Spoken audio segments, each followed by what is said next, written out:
Hello guys, welcome to online engineering. आज के इस लेक्चर में हम यहाँ पर बात करने वाले हैं सीपीएम और पर्ट के क्वेश्चंस के बारे में, है ना। सीपीएम पर्ट को बहुत अच्छे तरीके से हमने और आपने मिलकर यहाँ पर कंप्लीट किया है। अब यहाँ पर जो लास्ट में हमारे पास क्वेश्चंस वाले पार्ट बचते हैं, वो क्वेश्चन वाले पार्ट 2-3 या फिर 4 प्रैक्टिस सेट्स के अंदर हम यहाँ पर कंप्लीट करेंगे, ठीक है। सीपीएम और पर्ट के हम यहाँ पर इतने क्वेश्चंस करने वाले हैं कि अगर यदि आपने यहाँ से अगर ये क्वेश्चन एक बार लगा लिए ना, इसके बाद मुझे नहीं लगता, चाहे आप किसी भी स्टेट के लिए प्रिपेयर कर रहे हो, चाहे नो मैटर आपका यूपीपीएससी हो या चाहे आप यूकेपीएससी से हो, चाहे आप एसएससी जेईई में तो खैर आता नहीं है सीपीएम पर्ट वाला सवाल, लेकिन एमपीपीएससी हो चाहे डब्ल्यूबीपीएससी, किसी भी पर्टिकुलर एग्जाम के बारे में मैं बता दूं तो लगभग जितनी भी स्टेट पीएससीज हैं लगभग सभी को ये क्या कर देगा, पूरा का पूरा कवर कर देगा, ठीक है। तो देखो सभी स्टेट पीएससीज के लिए मैं स्पेशल करा रहा हूं, इसीलिए यहाँ पर स्पेशल तरीके से अगर यदि बात करें तो क्वेश्चन के नंबर्स थोड़े से ज्यादा होने वाले हैं। क्या होने वाले हैं? थोड़े से ज्यादा होने वाले हैं।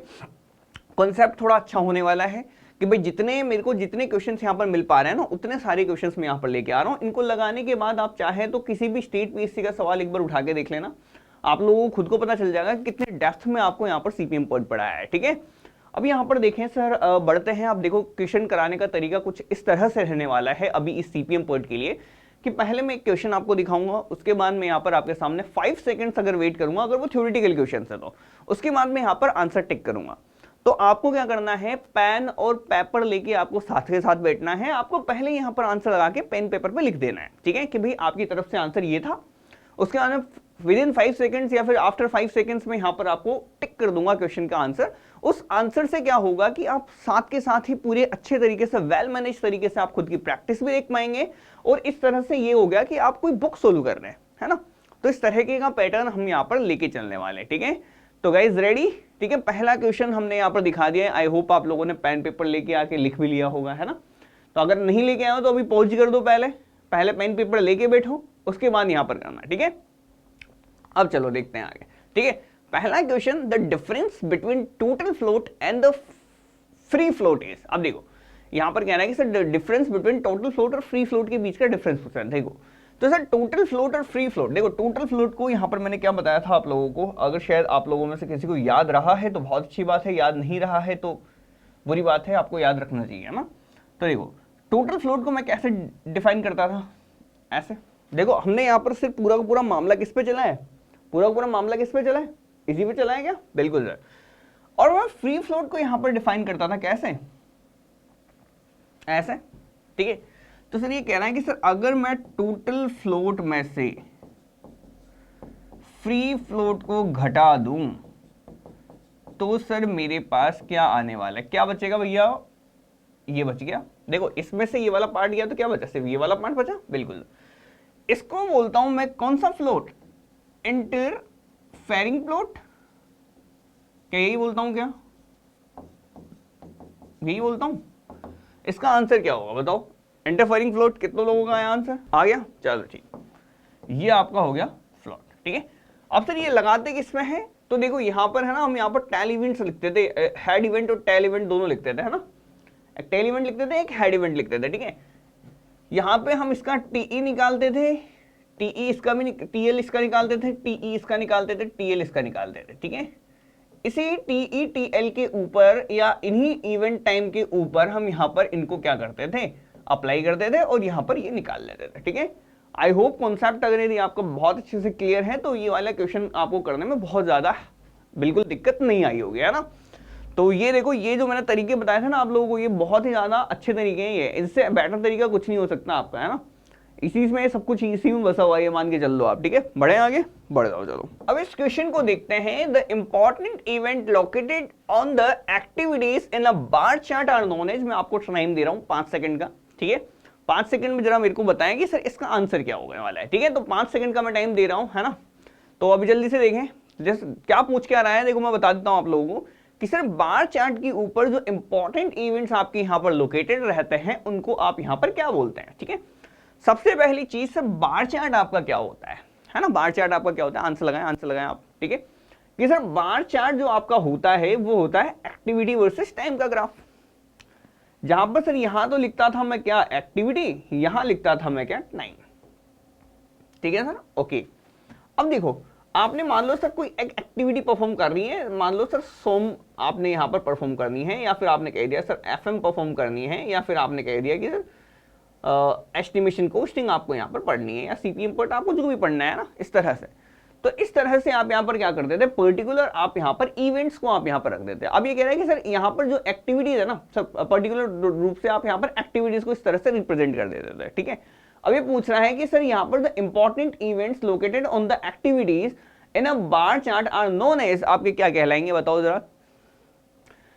यहाँ पर आपकी ये एक्टिविटी है, एक्टिविटी में क्या है कि सर यहाँ पर शुरू हुई, 0 टाइम पे शुरू हुई, और यहाँ पर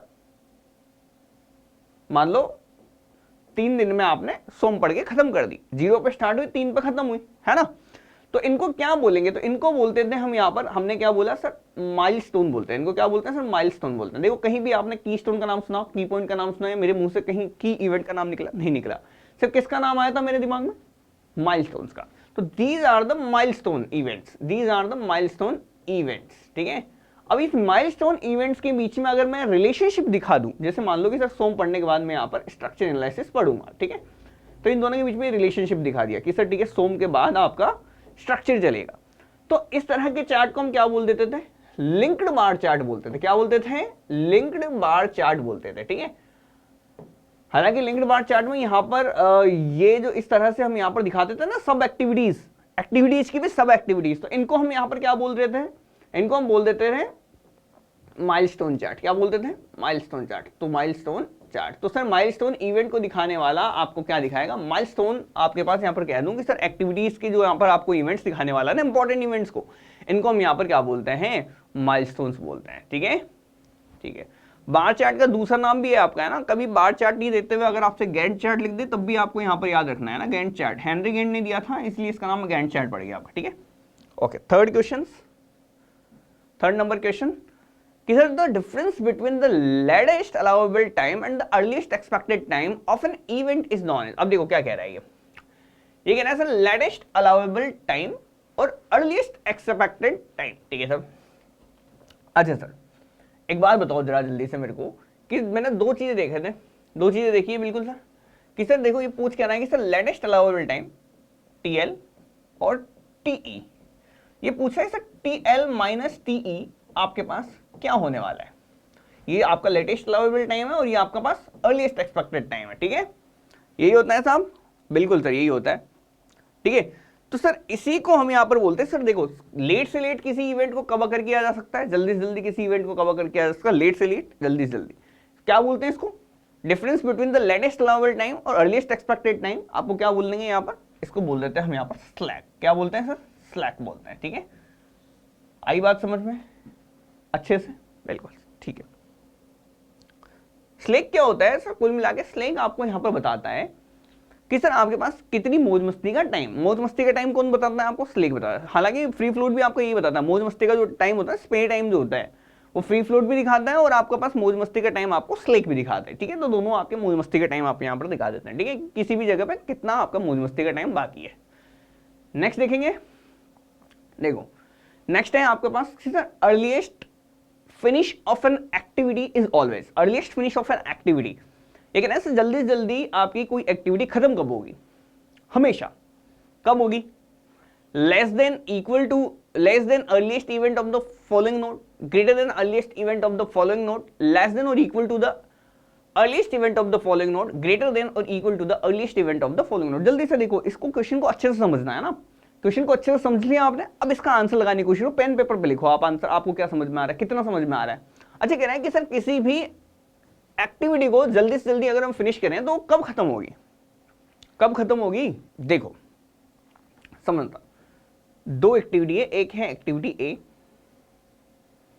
एक है आपकी एक्टिविटी बी, दो एक्टिविटी है, ए एक्टिविटी बी एक्टिविटी, दो एक्टिविटी आराम से, कोई दिक्कत नहीं है, ठीक है। इसका भी आपके पास यहाँ पर TE होगा, इसका TL होगा, इसका भी TE होगा, इसका भी यहाँ पर TL होगा। मान लेता हूं यहाँ पर एक और एक्टिविटी आ रही है इसमें C, ठीक है। तो यहाँ पर सर इसका जो अर्लीस्ट फिनिश है किसी भी एक्टिविटी का, ये किसके बेसिस में आपका डिसाइड होता है कि सर इसमें मान लो सर 4 दिन लग रहे हैं, इसमें मान लो 6 दिन लग रहे हैं, यार 0 से स्टार्ट हो रहा है मामला, यहाँ भी 0 से स्टार्ट हो रहा है मामला। या फिर 0 से तो नहीं होगा, दो जगह 0 से स्टार्ट नहीं हो सकता। यहाँ पर मान लो सर यहाँ पर 10 से स्टार्ट हो रहा है मामला, यहाँ पर भी 10 से स्टार्ट हो रहा है मामला, ठीक है, आगे से चल के आ रहा होगा और भी कुछ ऐसे तरीके से बना होगा, यहाँ भी 10 दिन लग रहे हैं, यहाँ 10 दिन लग रहे हैं, आगे चल के ऐसे कुछ चालू हो रहा होगा, है ना। मैंने इतना सा ही एग्जाम्पल लिया है सिर्फ, है ना, ठीक है। ये बड़ा सा होगा क्वेश्चन, लेकिन ठीक है, हमने छोटा सा ही यहाँ पर एग्जाम्पल मैंने उठा लिया, ठीक है। इसमें 10 दिन लग रहे हैं, इसमें 10 दिन ये 10th डे पे आप यहाँ पहुंचे, 10th डे पे आप यहाँ पे पहुंचे, ठीक है। 16th डे पे आप यहाँ पर टीई बराबर यहाँ पर क्या लिखोगे, देखो इसकी वजह से पहुंचोगे तो सर 14th डे पे आप टीई पे पहुंच जाओगे, इसके थ्रू जाओगे तो आप 16th डे पे टीई पे पहुंचोगे। यानी कि आपका ये इवेंट कब अकर होगा, बी वाला, बी इवेंट कब अकर होगा, जब सर 16 दिन हो जाएंगे, यानी कि 16 दिन तक आपका सारा काम कंप्लीट हो जाना है, ठीक है। अब यहाँ पर आंसर क्या है सर, 14 लगाऊं 16 लगाऊं, आप कह देंगे सर 16 लिखो क्योंकि ज्यादा लिखते हैं ना टीई में। अगर सर मैं यहाँ पर टीई बराबर 16 लिखता हूं तो सर ये वाला काम भी मेरा कंप्लीट है 14 डेज वाला, और ये वाला काम भी मेरा कंप्लीट है 16 डेज वाला, ठीक है। 16 डेज में दोनों काम कंप्लीट हो जाएंगे। और यहाँ पर जब मैंने नेटवर्क के रूल पढ़े थे तो नेटवर्क के रूल में लिखा हुआ था साफ साफ कि सर कोई भी इवेंट आपका जब जाके पूरा माना जाएगा जब तक कि उसके अंदर जितनी भी एक्टिविटी आ रही हो सारी की सारी एक्टिविटी आपकी खत्म हो जाए। तो ये वाली एक्टिविटी भी खत्म कब होगी, 16 पे ये वाली भी खत्म होगी, ये वाली भी खत्म होगी। 16 दिन के अंदर ये काम तो कर ही सकते हैं, 14 दिन का हो जाएगा, मैं इतना तो कर ही सकते हो आप, ठीक है। तो सर यहां पर मैं क्या बोल सकता हूं कि सर ये अभी क्या कह रहा है कि सर जो अर्लीस्ट फिनिश होता है आपका, ये तो मैंने अर्लीस्ट फिनिश जो है आपका 16 डे पे होगा, ठीक है। ये कह रहा है कि सर किसी भी एक्टिविटी का वो हमेशा क्या रहने वाला है। तो देखो ये कह रहा है कि सर इस एक्टिविटी का आपका अर्लीस्ट फिनिश जो है वो क्या रहने वाला है अपने फॉलोइंग नोड के थ्रू, ठीक है। फॉलोइंग नोड का मतलब सर आगे वाला नोड। तो सर इसका अर्लीस्ट एक्सपेक्टेड या तो इसके बराबर रह सकता है, ठीक है भाई, हो सकता है इस एक्टिविटी में 0 टाइम लग रहा हो सकता है सर या तो इसमें 0 टाइम लग रहा हो, है ना, डमी एक्टिविटी लगा रखी हो 2 इवेंट्स के बीच में, है ना, ठीक है। तो सर इसका हमेशा जो टी होगा ना या तो लेस देन रहेगा फॉलोइंग नोड से या फिर बराबर रहेगा अगर डमी एक्टिविटी लगा रखी है तो, ठीक है।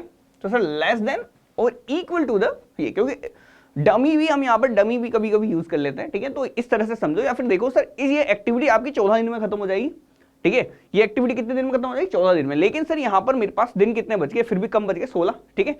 या फिर सिचुएशन ऐसी हो सकती थी यहाँ पर टी अगर मेरा 14 आता है, यहाँ पर मान लो ये 4 ही दिन की एक्टिविटी होती, ठीक है, तो यहाँ पर मेरा 14 आता, ये वाली एक्टिविटी अब कब खत्म होती, ये वाली एक्टिविटी कब खत्म होती, देखो ये तो इवेंट है ना, ये ए तो मैंने इवेंट का नाम लिख दिया यार, एक्टिविटी का नाम देखो आप, ये एक्टिविटी क्या है, ये ए एक्टिविटी है। 10th डे पे इस इवेंट पे पहुंचे थे, इस इवेंट को 1 दे दो, इस इवेंट को 2 दे दो, इस इवेंट को C दे दो, ठीक है। अब देखो यहाँ पर आप यहाँ पर कितने दिन में थे, 14 डे पे थे आप, यहाँ पर 14 डे में आप इस एक्टिविटी को खत्म कर पाएंगे। या तो आप 14 डे पे कर पाएंगे या फिर आप 16 डे पे कर पाएंगे, है ना। तो या तो आप बराबर टाइम पे पहुंच रहे हो, टी बराबर टाइम पे पहुंच रहे हो, या फिर आप उससे कम टाइम पे पहुंच रहे हो, ठीक है। और कोई है ऑप्शन नहीं है। तो लेस देन या equal to the earliest event of the following node, तो आगे वाले नोड से आगे वाले नोड पे जो टी टीएल डले हुए हैं ना, या तो उसके बराबर का टाइम आपको दिया जाएगा या फिर उससे कम का टाइम आपको दिया जाएगा, ठीक है ना। समझ में आया, बिल्कुल बहुत अच्छे से आया होगा। जिन लोगों को नहीं आया वो एक बार एक और एग्जांपल समझे। ये ए एक्टिविटी हो रही है, सोम पढ़नी थी आपको, मान लो सर सोम पढ़नी है आपको, सोम में आपको लग रहे हैं 2 दिन, ठीक है, ठीक है। इसकी टीई बराबर क्या है कि सर टीई बराबर 0 टाइम पे स्टार्ट किया, टीएल बराबर 2 पे खत्म होगा, ठीक है। तो ये सोम का जो टाइम लगेगा, जो सोम पढ़ने में इस एक्टिविटी के अंदर जो टाइम लगेगा, ये टीई सॉरी इसके जो टीई टाइम से आपके बराबर लगा है, बिल्कुल सर।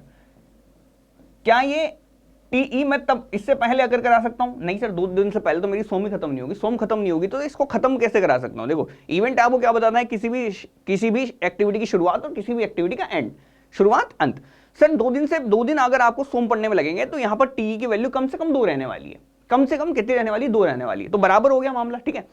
अगर सर इस केस में कह देता कि सर टीएल बराबर मान लो कि सर मेरे 4 दिन बाद एग्जाम है सोम का, 4 दिन बाद मान लो मेरे पास एग्जाम है सोम का, टी की वैल्यू 4 है मेरे पास, ठीक है, टी टीएल की वैल्यू 4 है आपके पास, टी 4 आएगी, मान लो सर यहाँ पर इसके अलावा आप कुछ और भी पढ़ रहे हो, ठीक है, सोम के अलावा कुछ भी पढ़ रहे हो, ठीक है, सोम के अलावा मैं यहाँ पर मान लो एफएम पढ़ रहा हूँ और सोम एफएम पढ़ूंगा, उसके बाद मैं यहाँ पर स्ट्रक्चर एनालिसिस चालू करूंगा, ठीक है, ऐसा मेरा मानना है, ठीक है। इसके अंदर आपको 4 दिन लग रहे हैं, FM पढ़ने में, ठीक है, इसके अंदर 2 दिन लग रहे हैं, ठीक है। तो सर ये इवेंट आपका अब कब अगर होगा, 2 दिन पे अगर होगा, 4 दिन पे अगर होगा, T बराबर 4 पे अगर होगा, है ना, T बराबर 4 पे अगर होगा, तो ये वाली एक्टिविटी के बारे में देखो, तो सर यहाँ पर आपके पास 2 ही दिन लग रहे हैं इसमें, है ना, तो 2 दिन बच गए, नहीं बच गए, बच गए सर। तो सर या तो लेस देन रहेगा टाइम या हमेशा ज्यादा रहेगा टाइम, ठीक है सर, ओके। नेक्स्ट देखो सर, नंबरिंग करने के लिए हम यहाँ पर कौन सा रूल यहाँ पर अप्लाई करते हैं, ठीक है। तो नंबरिंग करने के लिए हम यहाँ पर फुलकर्सन्स रूल के थ्रू हमने यहाँ पर नंबरिंग करी थी, जब हमने इवेंट्स को नंबर दिए थे, ठीक है सर। देखो ये कहना है sir, functional organisation system of working was introduced by, तो देखो ये नाम आपको याद रखना पड़ेगा, यहाँ इसका नाम है FW टेलर, आपको यहाँ पर याद रखना पड़ेगा, ठीक है। हेनरी केंट का भी सुना है, J.E. केली का भी सुना है, एमा वॉकर का भी नाम सुना है आपने, है ना, नाम सारे सुने हुए हैं आपने, ठीक है। एक FW टेलर का नाम नहीं सुना हुआ आपने। तो सर इन्होंने फंक्शनल ऑर्गेनाइजेशन सिस्टम, अब देखो फंक्शनल ऑर्गेनाइजेशन सिस्टम क्या होता है कि मान लो मैं कोई कंपनी है आपके पास, उस कंपनी का IT डिपार्टमेंट अलग होगा, HR अलग होगा, फाइनेंस अलग होगा, फाइनेंस के अंदर सर टीम लीडर अलग होगा, टीम लीडर के अंदर में काम करने वाला अलग। तो इस तरह का जो स्ट्रक्चर होता है फंक्शनल ऑर्गेनाइजेशन सिस्टम, कोई किसी फंक्शन पे आपके कौन सा ऑर्गेनाइजेशन कैसे आपका काम करता है, वो वाला आपके पास क्या आएगा, और ये इंट्रोड्यूस किया था किसने, FW टेलर ने, ठीक है सर, ओके। इसको देखो अगेन 5 सेकंड का टाइम दे रहा हूं आप लोगों को, समझ में आएगा। कह रहा है कि सर द इवेंट, कह रहा है कि सर द इवेंट और the events that immediately come before another event without any intervening events are called events to the event. अच्छा सर क्या कह रहा है, सर कोई भी इवेंट है ना, ठीक है सर, यहां पर मैं सेकंड फ्लोर बनाना चाह रहा हूं, ठीक है। तो सेकंड फ्लोर से पहले बनाने वाली एक्टिविटी, यानी कि फर्स्ट फ्लोर बनाने की जो प्रोसेस है, ये आपका इसका जो इवेंट है, ठीक है सर, ओके। ये आपका क्या कहलाएगा, देखो पूछ रहा है कि सर द इवेंट और the events that immediately come before event another event without any intervening events are called. अच्छा सर देखो सर क्या कह रहा है, सर एक इवेंट से पहले होने वाले इवेंट को क्या बोलते हैं, बताओ क्या बोलते हैं, एक इवेंट से पहले होने वाली इवेंट को क्या बोलते हैं, प्रीडिसर बोलते हैं कि सक्सेसर बोलते हैं, जरा जल्दी से बोलो, जल्दी से बोलो। पहले आ गया तो प्रीडिसर कहलाएगा कि सक्सेसर कहलाएगा, अरे यार ठीक है, ये 1 इवेंट है, 2 इवेंट, 2 इवेंट से पहले होने वाला इवेंट आपका क्या कहलाएगा, प्रीडिसर इवेंट, इससे पिछला वाला इवेंट, है ना, फर्स्ट फ्लोर का स्टार्ट होना, सेकंड फ्लोर का चालू होना। नेक्स्ट देखें, which of the following best defines negative slack. Negative slack क्या होता है आपका, स्लैक क्या होता है, स्लैक का मतलब है कि सर किसी भी इवेंट को आप जल्दी से जल्दी कभी स्टार्ट कर सकते हो, लेट से लेट कभी स्टार्ट कर सकते हो, ठीक है। तो ये जो टाइम होता है TL माइनस TE का, जो मौज मस्ती का टाइम होता है आपको किसी भी इवेंट को स्टार्ट करने से पहले, वो आपका कहलाता है क्या, स्लैक। क्या कहलाता है आपका, स्लैक, ठीक है सर, ओके। अगर सर स्लैक नेगेटिव में, यानी कि कह दिया कि सर लेट से लेट, मगर मान लो कि सर मेरे साथ जनरली क्या होता है कि सर जल्दी जल्दी आप क्या करो, सर जल्दी जल्दी तैयारी करनी है, आप सर कल से तैयारी, आज से तैयारी करने लग जाओ, आज क्या कर दो सर, आज से तैयारी करने लग जाओ, ठीक है। तो आज की डेट मान लेता हूं मैं कि सर आप जो है Day 1 से तैयारी करने लग जाओ, है ना, ठीक है सर। और सर लेट से लेट, सर एग्जाम में तो सर अभी साल भर है, आप ऐसा करो सर 15 दिन बाद बैठना तैयारी करना, ठीक है सर, 15 दिन बाद बैठना, ठीक है। जल्दी जल्दी कब स्टार्ट कर सकता हूं, आज, लेट से लेट 15 दिन पे, 15 दिन, सर 15 दिन घुमाओ पहले, है ना, ठीक है। अब अगर सर ऐसा हो जाए कि सर आपके पास लेट से लेट आपको स्टार्ट करना था 15वें दिन पे, लेट से लेट, है ना, और आप आज आ गए ऐसी कंडीशन में कि आपसे पुराना पिछला काम जो है घूमने फिरने के टाइम में लग गया ज्यादा टाइम, है ना, घूमने फिरने में लग गया ज्यादा टाइम, और आप आ गए 17वें दिन पे, T बराबर 17 दिन, ठीक है। तो TL माइनस TE की वैल्यू क्या आ जाएगी, -2 भाई, 15 माइनस 17 क्या हो जाएगा, -2। यानी कि सर जहां पर आपको लेट से लेट स्टार्ट करना था ना 15वें दिन पे, 15वें दिन से लेट जाओगे ना, तो सर आपका कोर्स पूरा नहीं होगा, कोर्स क्या नहीं होगा, पूरा नहीं होगा, ठीक है। तो इसी को बोल देता हूं क्या, नेगेटिव स्लैक। तो नेगेटिव स्लैक का मतलब है सर आपका कोर्स अब पूरा नहीं हो सकता, आप 15वें दिन पे क्या करने वाले हो, तैयारी स्टार्ट करने वाले हो, आपका कोर्स अब यहाँ पर खत्म नहीं हो पाएगा, ठीक है। तो 15वें दिन पे आपने स्टार्ट किया है, आप -2 दिन पे हो, आपसे सर 2 दिन का कोर्स आपसे छूट जाने वाला है, यानी कि कुल मिला के अब 2 दिन आपको उधर एक्स्ट्रा देने पड़ेंगे आगे जाके। तो सर जो आपका प्रोजेक्ट है वो शेड्यूल से पीछे चल रहा है, अगर प्रोजेक्ट शेड्यूल से पीछे चल रहा होता है तो इस केस में हम यहाँ पर एक्स्ट्रा रिसोर्सेज यहाँ पर इंप्लीमेंटेशन यहाँ पर करते हैं, ठीक है। अगर प्रोजेक्ट अगर आपका रिसोर्स से पीछे चल रहा है तो इसका मतलब है कि सर वहां पर आपको स्पेशल अटेंशन देने की जरूरत है, ठीक है। इसको हम यहाँ पर बोलते हैं क्या, नेगेटिव स्लैक, ठीक है सर, आ गया समझ में। नेक्स्ट देखो आप, अब कहना है कि सर क्वालिटी, देखो ये आपने क्वेश्चन कभी नहीं पढ़ा लेकिन आप देखोगे ना, देखते हैं आप आंसर लगा दोगे। ये कहना sir quality circle in the construction industry can have the following participant. Sir कौन कौन से पार्टिसिपेंट्स आपके होने चाहिए quality circles in the construction के अंदर? तो देखो, अच्छा देखो सर, इंजीनियर आर्किटेक्ट आएंगे क्या? अरे कोई कंस्ट्रक्शन कर रहे हो, इंजीनियर आर्किटेक्ट की जरूरत पड़ेगी क्या? बिल्कुल सर पड़ेगी। कॉन्ट्रैक्टर और रॉ मटेरियल सप्लायर्स की जरूरत पड़ेगी क्या? बिल्कुल सर पड़ेगी। क्या सर क्लाइंट और कंसल्टेंट्स चाहिए क्या? बिल्कुल चाहिए। अरे सब चाहिए यार, इतना तो पता ही होगा आपको। इस देखो कुछ ही क्वेश्चंस आपको देखने को मिलेंगे, वो बहुत ही ज्यादा कॉमन या फिर बहुत ही ज्यादा जनरल सेंस के क्वेश्चंस है, तो उनमें आपको ज्यादा दिमाग नहीं लगाना है, बस देखोगे आप, देख के आपको जो सही लग रहा है वो बिल्कुल करेक्ट आंसर निकलता है लगभग है ना। अभी देख लेना, एक या दो क्वेश्चन ऐसे आते हैं, बाकी सारे आपने पढ़े हुए हैं सारे के सारे। अब total float can be expressed as, अच्छा तो देखो जब मैंने यहाँ पर टोटल फ्लोट दिखा रहा था ना आपको, जब मैंने टोटल फ्लोट बताया था, तो टोटल फ्लोट की यहाँ पर मैंने दो इक्वेशंस डिराइव करके बताई थी आपको, है ना। डिराइव तो नहीं, या फिर मैं कुल मिला कह सकता हूँ कि चीजों को आगे पीछे करके, है ना, ऐसे करके हमने यहाँ पर कुछ बता के बताया था कि सर टोटल फ्लोट को हम यहाँ पर दिखा सकते हैं LHT माइनस EST से, और साथ के साथ ही आप यहाँ पर बता सकते हो LFT माइनस EFT से। फॉर्मूले आपको याद करने पड़ेंगे, इसमें मैं कुछ नहीं कर सकता हूं, तो ये दोनों के दोनों स्टेटमेंट्स आपके करेक्ट है, 1 and 2 आर ट्रू। नेक्स्ट देखो, इनकरेक्ट स्टेटमेंट इसमें से पकड़ना है आपको। Earliest start of an activity is an early event time of the node it leaves, okay. Latest finish of an activity is the late event time of the latest finish of an activity is the late event time of the node it enters, ठीक है। तो देखेंगे सबसे पहली चीज, earliest start of an activity is an early event time of the node it leaves, ठीक है। क्या कह रहा है कि सर अगर आपको अर्लीस्ट स्टार्ट निकालना है किसी भी एक्टिविटी का, EST निकालना है आपको, है ना, तो सर आप अर्ली इवेंट टाइम को कैलकुलेट करेंगे जैसे नोट छोड़ेगा, ठीक है सर। ये देखो अर्ली वाले को अर्ली के साथ लेके चलेंगे, ये तो हमारा कंफर्म है, ये वाला पहला तो हमारा करेक्ट स्टेटमेंट है, ठीक है। दूसरी चीज देखो, पढ़ो अच्छे से पढ़ो सर। अर्लीस्ट स्टार्ट जो है किसी भी एक्टिविटी का अर्ली इवेंट है उस टाइम का जैसे ही वो नोड को आपका छूटती है, ठीक है। सेकंड देखो सर, लेटेस्ट फिनिश टाइम क्या है लेट इवेंट का, कि सर जैसे ही ये क्या करती है एंटर होती है। देखो यार सीधी सी बात है ना, हम यहाँ पर क्या बात करते हैं कि सर जब हम अर्लीस्ट स्टार्ट देखते हैं तो अर्लीस्ट स्टार्ट में हम बैक टाइम देखते थे, और यहाँ पर अगर मैं अर्लीस्ट फिनिश में देखूं तो पीछे से आते हुए टाइम को देखते थे, ठीक है। तो हम यहाँ पर इसी तरह से तो देखते थे इसको, जब TETL निकाले थे तो इसी तरह से तो निकाले थे हमने यहाँ पर, है ना। तो TETL की तो मामला बिल्कुल सही है। अब थर्ड मामला क्या चल रहा है कि sir latest start of an activity, sir ये कह रहा है sir latest start of an activity is it's latest finish minus it's duration. देखो क्या कह रहा है कि सर यहाँ पर अगर आपको TL दे रखा है और आपको यहाँ पर दे रखा है सर 5 दिन लगेंगे इस एक्टिविटी में, तो अगर मेरे को इसका TL निकालना है तो इसके TL को कैसे निकालता था, इसमें से TL डैश में से -5 कर देता हूं, इसी तरह से निकालता था, क्या बैकवर्ड मेथड चलता था इसमें, ठीक है। तो इसी तरह से निकालता था, तो ये भी सही हो गया। माइनस इट्स ड्यूरेशन को क्या किया, माइनस ही तो किया हमने, बिल्कुल सर।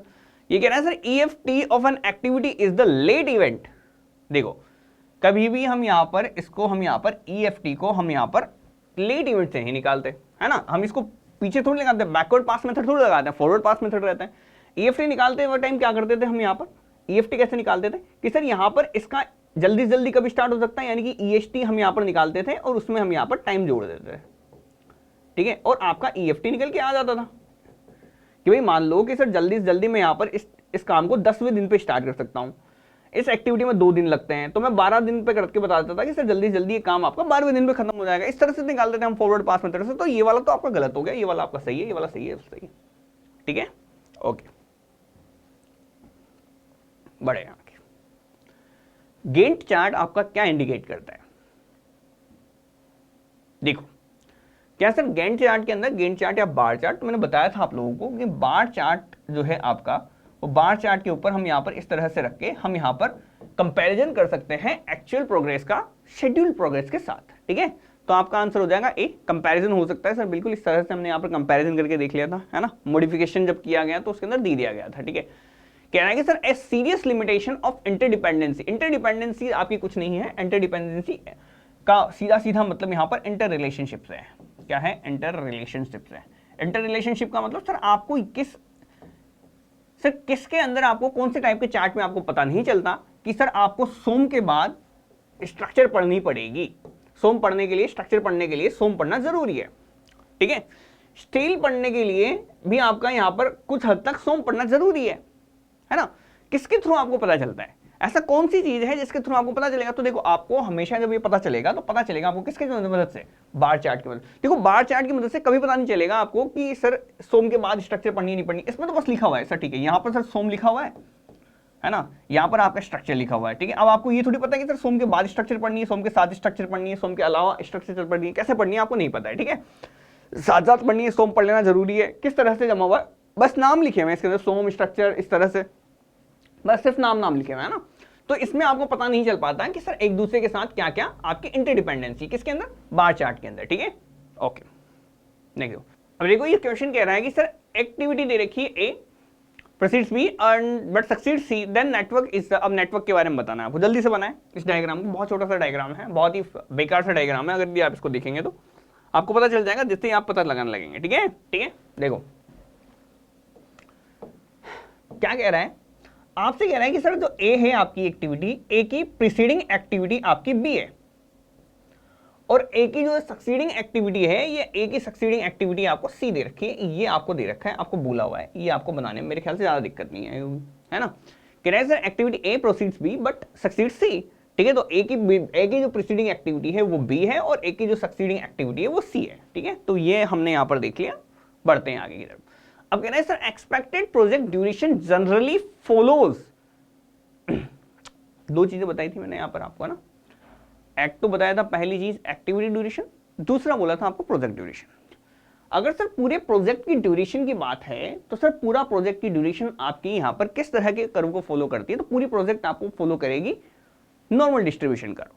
लेकिन अगर यदि आपसे पूछता कि सर एक्टिविटी आपको कौन सा करती है यहां पर फॉलो, तो सर एक्टिविटीज के लिए आपका यहां पर बीटा डिस्ट्रीब्यूशन कर्व आ जाता, ठीक है, वो पर्टिकुलर एक्टिविटी। बट अगर यदि यहां पर बात करूं मैं किसके बारे में, सिर्फ और सिर्फ इसके बारे में, तो यहां पर आपका जो आंसर होने वाला है वो नॉर्मल डिस्ट्रीब्यूशन कर्व आपका आंसर होने वाला है, ठीक है। तो यहां पर गलती नहीं करनी है आप लोगों को।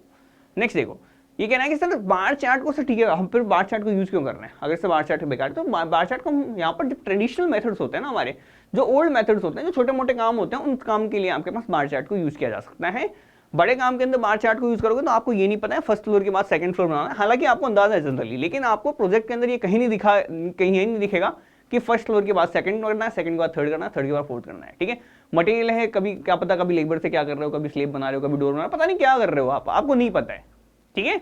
तो इसको बताएं जरा, इसका आंसर दें कि सर बार चार्ट को कहाँ सुटेबल करेंगे हम, ठीक है। तो सर छोटे मोटे कामों के अंदर हम यहाँ पर यूज कर लेते हैं, माइनर प्रोजेक्ट के अंदर, ठीक है सर। ओके बढ़े आगे। देखो सर डमी एक्टिविटी क्या होती है? डमी का मतलब है कि सर जैसे हमने बाहर रखते हैं ना, डमी कोई ओरिजिनल इंसान थोड़ी है, नहीं, हमने सिर्फ क्या कर रखा है, सिर्फ शो पीस के लिए लगा रखा है ना, शो पीस के लिए रखा हुआ है, ताकि हमारे पास क्या हो सके, मार्केटिंग अच्छी हो सके, कपड़े बिक सके हमारे, ना डमी इसलिए लगाना है, ठीक है। तो ऐसी चीज जो कि ना तो रिसोर्सेज लेती है ना टाइम लेती है, these are called as the dummy activity. But the activity की एक्चुअल ड्यूरेशन क्या आती है कि सर मनी भी लेगी, रिसोर्सेज भी लेगी, टाइम भी लेगी, सब कुछ कंज्यूम करती है, वो कहलाती है सिर्फ एक्टिविटी। लेकिन डमी लगा आ जाए तो इसका मतलब है ना तो टाइम ले रही है, ना ही कोई रिसोर्सेज लेने वाली है, ठीक है सर। ओके सर, बहुत ईजी था ये तो, है ना। नेक्स्ट देखो आप, ये भी इजी है, करके देखें। कंसिडर द फॉलोइंग रूल, सारे रूल मैंने बताया आपको नेटवर्क बनाने के। रूल को आपको यहां पर बताना है कि सर कौन कौन से रूल आपके करेक्ट हैं, कौन कौन से नहीं है ना। पहली चीज sir, network always have single initial final event, ठीक है सर। मैंने जब यहां पर नेटवर्क के रूल आपको समझाए थे तब हमने क्या देखा था कि सर कोई भी नेटवर्क हो उसके पास इनिशियल इवेंट भी एक ही होना चाहिए और फाइनल इवेंट भी एक ही होना चाहिए। ऐसा नहीं कि सर दो जगह से आपने शुरुआत करा दी और दो जगह पे आपने खत्म करा दिया, इस तरह से कोई भी आपका नहीं बनेगा प्रोजेक्ट आपका सिंगल से चालू होगा और आपके पास सिंगल पे आके खत्म होगा, है ना, ठीक है। पहला रूल एकदम करेक्ट है, ठीक है। दूसरा क्या कह रहा है सर, एक इवेंट दो बार हो सकता है। क्या कोई एक इवेंट दो बार हो सकता है? अरे एक इवेंट को दो बार करा रहा होता तो मैं डमी एक्टिविटी के लफड़े में क्यों पड़ता? मैं क्यों डमी एक्टिविटी के लफड़े में पड़ा? क्योंकि मेरे को पता है कि सर यहां पर मेरा कोई भी इवेंट दो बार नहीं हो सकता, ठीक है। फर्स्ट फ्लोर के यहां दो बार बनाओगे आप एक बिल्डिंग के अंदर? नहीं ना, फर्स्ट फ्लोर को दो बार खत्म करोगे। अच्छा आपसे कह दिया सर फर्स्ट फ्लोर बनाना है, फर्स्ट फ्लोर बना के खत्म करना है आपको, ठीक है, खत्म कर दिया। क्या फर्स्ट फ्लोर बना के मैं दो बार खत्म कर सकता हूँ? फर्स्ट फ्लोर तो सर एक ही बार खत्म करोगे ना, हाँ, एक बार शुरू करोगे एक बार बंद करोगे काम को, ठीक है। तो दो बार नहीं होगा, तो सर ये गलत हो गया। तो डमी एक्टिविटी का लफड़ा ही इसीलिए आया था क्योंकि एक इवेंट को मैं दो बार यहां पर नहीं करा सकता, ठीक है। नेक्स्ट देखो sir, no activity can start until its tail event has been occurred. तो बिल्कुल सही है, ये गड़बड़ थोड़ी है इसमें। कोई भी एक्टिविटी तब तक हम यहाँ पर शुरू नहीं कर सकते जब तक कि इसका टेल इवेंट नहीं आ जाता, ठीक है। तो यहाँ पर आपके पास सीधी सी बात है, जब तक फर्स्ट फ्लोर बना के नहीं कंप्लीट हो जाते तब तक सेकंड फ्लोर की बात कैसे कर लोगे आप, नहीं करोगे ना, नहीं। तो it is usual practice to show time flow from the right to left. मैंने क्या बोला था कि सर जनरली हम यहाँ पर टाइम फ्लो को क्या दिखाते हैं, लेफ्ट टू राइट दिखाते हैं, ना कि राइट टू लेफ्ट दिखाते हैं, ठीक है। तो लेफ्ट टू राइट आपका चलता है, तो 1 and 3 आपका करेक्ट आंसर हो जाएंगे। नेक्स्ट देखें, the time with which direct cost does not reduce with the increase in the time is known as, ठीक है। कह रहा है कि सर देखो डायरेक्ट कॉस्ट का कर्व बना रहा हूं मैं आपको, है ना। तो इस तरह से हम यहाँ पर देख लेता हूँ कि सर यहाँ पर तो मैं कॉस्ट लिख रहा हूँ डायरेक्ट कॉस्ट, ये डायरेक्ट कॉस्ट है आपकी, कौन सी कॉस्ट है, डायरेक्ट कॉस्ट, है ना। और इस साइड यहाँ पर मैं लिख देता हूँ आप लोगों से टाइम, ठीक है। कुछ इस तरह का मेरे पास कर्व निकल के आता है ना।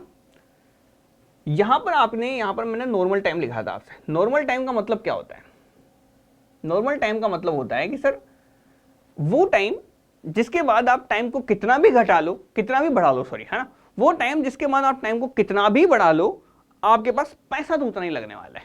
डायरेक्ट कॉस्ट है, डायरेक्ट कॉस्ट तो उतनी लगने, डायरेक्ट पैसा तो उतना ही लगने वाला है, डायरेक्ट पैसा, है ना, डायरेक्ट कॉस्ट बोल रहा हूं मैं, टोटल कॉस्ट नहीं बोल रहा, डायरेक्ट कॉस्ट तो उतनी ही लगने वाली है, ठीक है। ऐसे क्यों होता है कि सर देखो सीधी सी बात है, आपका मटेरियल लेके आओगे, ठीक है, आपने बोल दिया शांति से काम कराना है मेरे को, कोई काम को देखो सीधी सी बात है, कंस्ट्रक्शन कराना है, कंस्ट्रक्शन अगर आपको कोई कंस्ट्रक्शन 1 महीने में कराना है, कोई कंस्ट्रक्शन आपको 1 साल में कराना है, तो आपको पता है 1 महीने के अंदर अगर मैं कोई कंस्ट्रक्शन कराने वाला हूं, एक ही महीने के अंदर मेरे को सारा काम कराना है, तो मेरे को पैसा ज्यादा देना पड़ेगा, इतना जनरल सेंस है। लेकिन सर एक ऐसा टाइम आपने सुना कि नहीं सर मेरे पास तो टाइम है, मेरे को कोई काम धाम है नहीं, मैं क्या करता हूँ सर, मैं बहुत पैसा बचाऊंगा, तो ऐसा करता हूँ मैं टाइम को खींच लेता हूँ। तो टाइम को खींचोगे, एक पर्टिकुलर टाइम तक खींचा आपने, उसके बाद भी आपको पता है कि सर इतना पैसा तो लगने वाला, मिनिमम कॉस्ट तो आपको लगने वाली है, ठीक है। तो सर वो कॉस्ट यानी कि वो टाइम, जनरली नॉर्मल टाइम वही टाइम हो गया, वो टाइम जिस टाइम पे आपको यहाँ पर पता है कि सर ठीक है इतनी कॉस्ट तो आपकी लगने वाली, दिस इज नॉन एज और नॉर्मल टाइम, ठीक है। यानी कि इससे कम आप कॉस्ट को नहीं कर सकते टाइम को खींचते हुए, तो टाइम को खींच के आप कॉस्ट को कम नहीं कर सकते, है ना। डायरेक्ट कॉस्ट क्या होती है, यहाँ पर देखो, इसको इस जगह को मैंने क्या बोला, इसको मैंने बोला क्रैश कॉस्ट, इसको बोलता हूं मैं क्रैश टाइम, ये तो क्रैश ड्यूरेशन हो गई, ये हो गया आपका क्रैश कॉस्ट, है ना, ये आपकी हो गई क्रैश कॉस्ट कि सर ठीक है मेरे को मान लो सर कोई भी एक शॉपिंग कॉम्प्लेक्स बनाना है ना। शॉपिंग कॉम्प्लेक्स को बनाने में मैं चाहे कितना ही करोड़ों रुपया डाल दूं, उसमें कितना ही पैसा डाल दूं, कितना ही ज्यादा पैसा लगा दूं, लेकिन सर कम से कम कुछ टाइम तो लगेगा वो। अरे कम से कम सर 1 महीना तो चाहिए मेरे को कॉम्प्लेक्स बनाने के लिए, 1 महीने से पहले तो नहीं बना सकता मैं। तो जो मिनिमम ड्यूरेशन आपको चाहिए होती है ना, वो तो क्रैश ड्यूरेशन, और क्रैश ड्यूरेशन पे पैसा बहुत ज्यादा हाई लगता है आपको, that is known as your crash cost, ठीक है। तो क्रैश कॉस्ट, नॉर्मल ड्यूरेशन के अकॉर्डिंग जो कॉस्ट आती है इसको हम नॉर्मल कॉस्ट बोलते हैं। सबसे कम कॉस्ट आपको जहां पर देखने को मिल सकती है डायरेक्ट कॉस्ट, सबसे कम डायरेक्ट कॉस्ट मतलब सर सीधी जो दिख जाए आपको, जैसे कि आपको मटेरियल का खर्चा डायरेक्ट दिख जाता है, लेबर का खर्चा डायरेक्ट दिख जाता है, तो इस तरह के खर्चे आप डायरेक्टली बोल देते हैं, ठीक है सर, हो गया।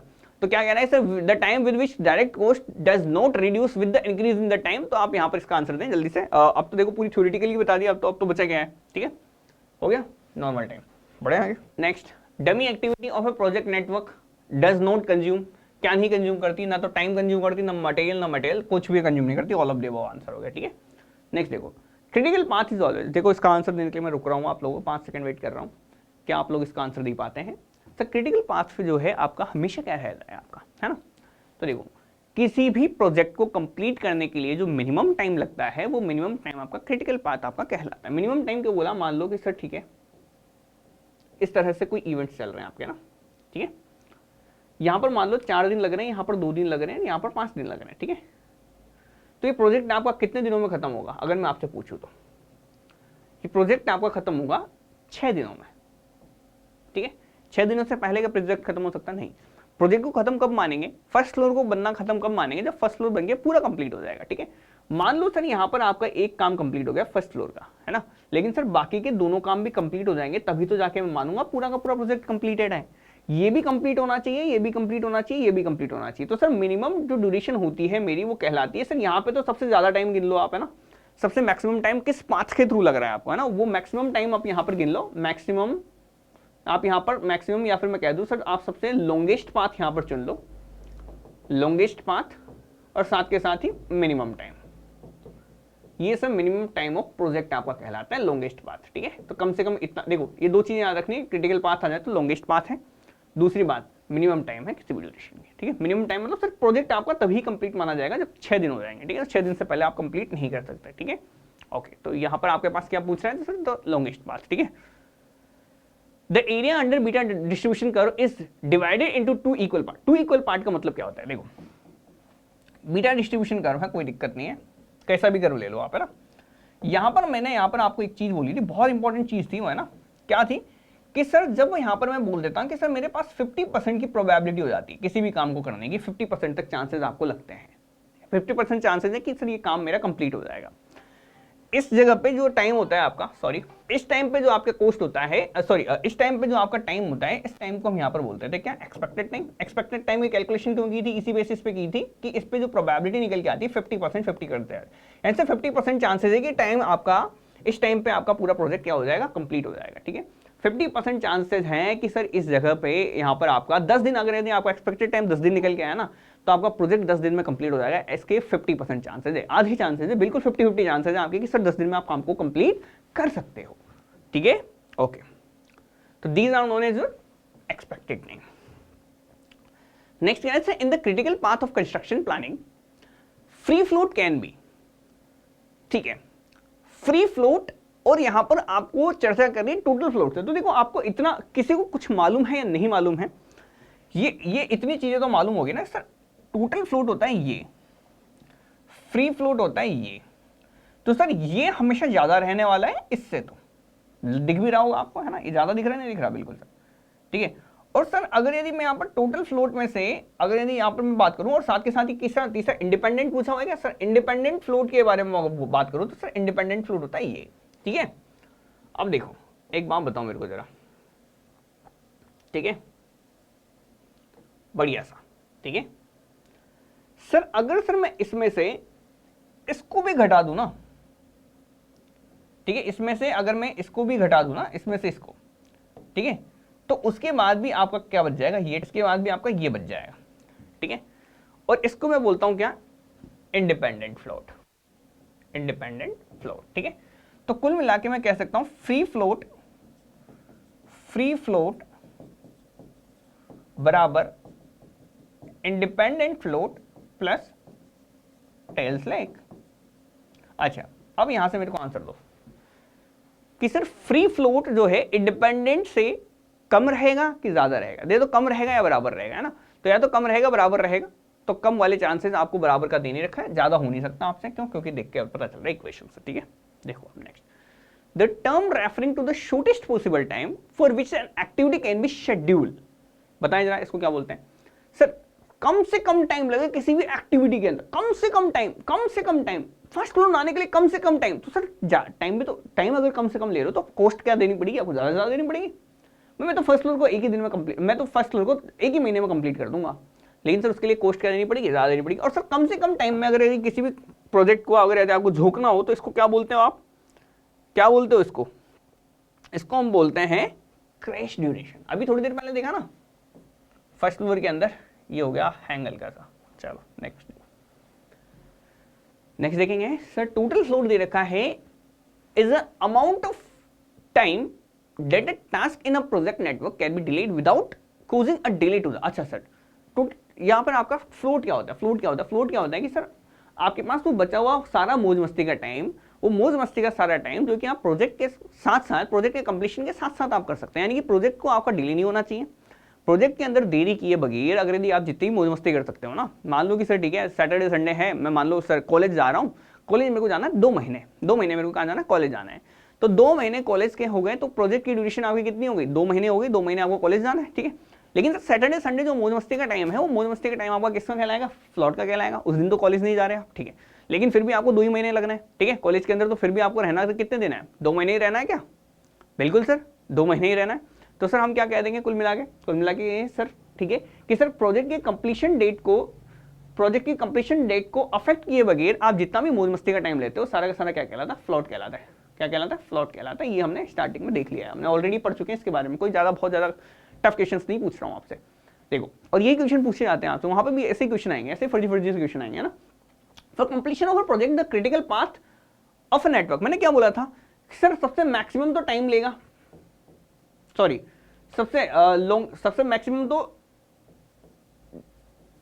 पाथ लेगा, सबसे मैक्सिमम पाथ या सबसे लॉन्गेस्ट पाथ लेगा, और सबसे मिनिमम ड्यूरेशन आपको बोलेगा, मिनिमम ड्यूरेशन और साथ के साथ ही लॉन्गेस्ट पाथ। ये दो चीजें याद रखनी है। ड्यूरेशन पूछा है तो सर मिनिमम टाइम और यहाँ पर लॉन्गेस्ट पाथ, ठीक है, दो चीजें आपको याद रखनी जब भी आपसे सवाल पूछेगा। नेक्स्ट आपसे क्या क्या रखा है सर, गिवन फिगर में बताओ आप किसी भी एरो डायग्राम के अंदर कि arrow a is known as, arrow a को आप यहाँ पर किसके नाम से आनेंगे। अच्छा सर, अच्छा अब मैं बता रहा हूँ आप लोगों को, जनरली देखो ज़्यादा दिमाग लगाने की जरूरत नहीं है। यहाँ पर लग रही डमी एक्टिविटी, यानी कि सर यहाँ पर चौथे दिन पे आप इसको डायरेक्टली अगर आप समझना चाहें ना तो इसका मतलब यही है कि सर यहाँ पर एक तो ए दे रखा है और यहाँ पर एक बी दे रखा है, बस इसको हम डिनोट नहीं कर सकते इस तरह से, है ना। तो ए के बाद यहाँ पर ये होने वाला है, कुल मिला के ये दे रखा है, ये ए एक्टिविटी दे रखी है, ये बी एक्टिविटी दे रखी है। अभी कह रहा है सर ये बी एक्टिविटी 8 दिन में खत्म होगी और ये 4 दिन में खत्म होगी, ठीक है ओके। यहाँ पर मान लो 0 से काम स्टार्ट किया तो ये इवेंट आपका कब अकर होगा, जब यहाँ पर 8 दिन आ जाएंगे। देखो इन दोनों में से जो भी लेट होगा ना, तो देखो 8 दिन के अंदर ये वाला काम भी कंप्लीट हो जाएगा, ये वाला काम भी कंप्लीट हो जाएगा। इसको हम पूरा कंप्लीट कब मानते हैं, according to the network rule, जब तक आपके पास इसके अंदर आने वाली सारी एक्टिविटीज क्या नहीं हो जाए, कंप्लीट नहीं हो जाए, ठीक है 8 दिन। तो इसके अंदर कितने दिन बचे, 4 दिन बचे किसके, काम के, और 4 दिन बचे मौज मस्ती के, ठीक है। 4 दिन अगर यदि मौज मस्ती के बचते हैं तो यानी कि मैं कुल मिला के कह सकता हूं आप लोगों से कि सर ऐसी एक्टिविटी जिसमें मौज मस्ती का टाइम बचता है, मौज मस्ती का टाइम बचता है यहाँ पर देखो कुल मिला के, अब यहाँ पर आप देख सकते हो, तो देखो मौज मस्ती का टाइम बचता है सर, ऐसी एक्टिविटी आपकी क्या कहलाती है, सब क्रिटिकल एक्टिविटी कहलाती है। क्या कहलाती है, सब क्रिटिकल। अगर सर आपके पास फ्लोट, मैं फ्लोट से दिखाता हूँ आपको, एफ टी अगर लेस देन 0 है, एफ टी ग्रेटर देन 0 है और एफ टी इक्वल टू 0 है, ठीक है। अगर सर एफ टी की वैल्यू 0 है तो आप इसको बोलते थे क्या, critical activity, critical activity. F T अगर ग्रेटर देन 0 है जैसे कि इस केस के अंदर है तो सर आप इसको बोलते हो सब critical activity. F T less than 0 है, इसका मतलब है सर सुपर क्रिटिकल एक्टिविटी आपकी ये हो गई, सुपर क्रिटिकल, ठीक है। अभी सब क्रिटिकल वाली कंडीशन है, क्यों, क्योंकि सर एफ टी की वैल्यू ज्यादा है। एफ टी की वैल्यू कितनी है, 4 दिन है, 4 दिन मौज मस्ती के आपको दिख रहे हैं, ठीक है ओके। नेक्स्ट बढ़े आगे। अगर sir optimistic time, most likely time और पेसिमिस्टिक टाइम किसी भी एक्टिविटी ए का आपको दे रखा है और एक्टिविटी बी का दे रखा है, तो आपको इन दोनों को कैलकुलेशन करनी है। चलो कैलकुलेशन करके देखते हैं। एक्स, अच्छा कितने लोगों को पहले ये बताओ कि सर जो एक्टिविटी टाइम है उसके फॉर्मूले आपको याद है। बिल्कुल सर, एक्सपेक्टेड टाइम के तो बिल्कुल याद रखना ही रखना है, आपसे पूछ लिया जाता है जनरली, है ना। तो टी ई बराबर क्या होता है आपके पास, टी नॉट का मतलब optimistic time plus 4t most likely time plus TP divide by 6, ठीक है। तो पहली वाले केस के लिए देखता हूं मैं, सबसे पहले वाले केस के लिए दे रखा हूं आपको ऑप्टिमिस्टिक, मोस्ट लाइकली और पेसिमिस्टिक तीनों दे रखे हैं, यानी कि आपको दे रखा है 7 प्लस 4 इंटू 8 प्लस आपको 9 डिवाइड बाय 6, ठीक है। ये आपका आएगा कितना, 8, ठीक है। सेकंड केस देखो, सेकंड केस के लिए आपको दे रखा है कितना, 6 7.5, 6 प्लस 4 इंटू 7.5 प्लस 12, ये तो सेम ही बात हो गई। ये भी आपका 8 ही आ रहा है, ठीक है, ये भी आपका 8 ही आ रहा है, ठीक है। तो 8 रेट, तो ये फिर एक्सपेक्टेड टाइम और ए और बी के क्या है, दोनों के दोनों सेम है, तो b option will be my correct answer, ठीक है। इस तरह से हम यहाँ पर देख लेते हैं। ये आपका कंप्लीट हो गया पहला सेशन, प्रैक्टिस सेशन। अभी प्रैक्टिस सेशन हो रहा है, आगे आने वाले, चिंता मत करो, अभी और क्वेश्चंस करेंगे अभी हम, है ना, ठीक है। फिलहाल के लिए इतना ही, बाय, थैंक्स फॉर वॉचिंग।